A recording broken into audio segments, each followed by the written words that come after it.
Je ne sais donc pas. Et en province, alors on a la chance de quand même vite trouver le travail par rapport à Paris. Je voulais aussi demander ça. Alors là, c'est des questions auxquelles j'ai un peu de mal à répondre parce qu'il faut savoir que la même loi, il y a une contradiction, je ne sais pas, je vais dire juridique, dans les textes que le législateur a fait. Je ne sais pas si c'était fait exprès, mais il faut savoir que les dispositions de l'article L435, alinéa 1 à 3, vous régularisez, pardon, si vous avez travaillé sans papier. Je réexplique. Il ne faut pas tomber dans les pommes, Malédie. Elle est sous le choc. Mais il y a des gens qui obtiennent les papiers parce qu'ils ont travaillé. Vous le savez. Oui. Sans papier. Beaucoup même. Donc si vous avez... Bien sûr. C'est pour ça que l'employeur donne le CERFA. Si vous avez travaillé avec lui et tout. C'est pour l'employeur qui accepte de déclarer. Voilà. Donc vous travaillez déclaré comme vous voulez. Mais la loi autorise qu'on vous régularise si vous avez travaillé comme ça. La loi, ça n'a pas changé jusqu'à présent.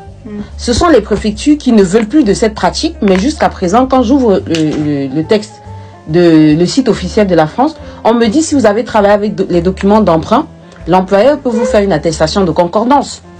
Sauf qu'il y a des préfectures qui le refusent maintenant, qui ne veulent plus vous régulariser comme ça avec les concordances. Parce que dedans, il y a eu aussi beaucoup d'abus.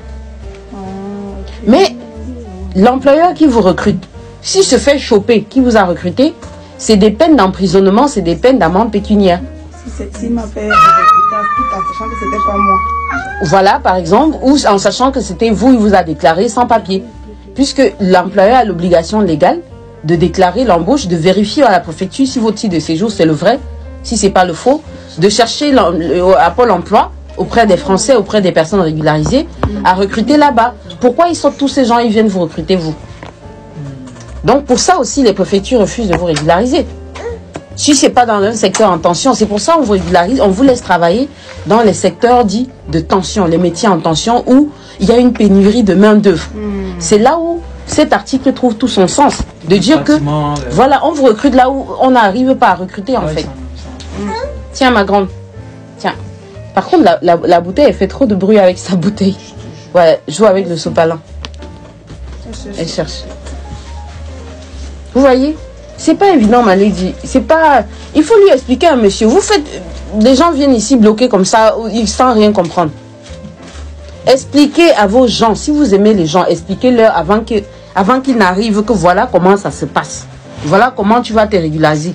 Venez me voir, on va leur parler en vidéoconférence. Je vais leur expliquer, si vous venez, voici ce qui vous attend.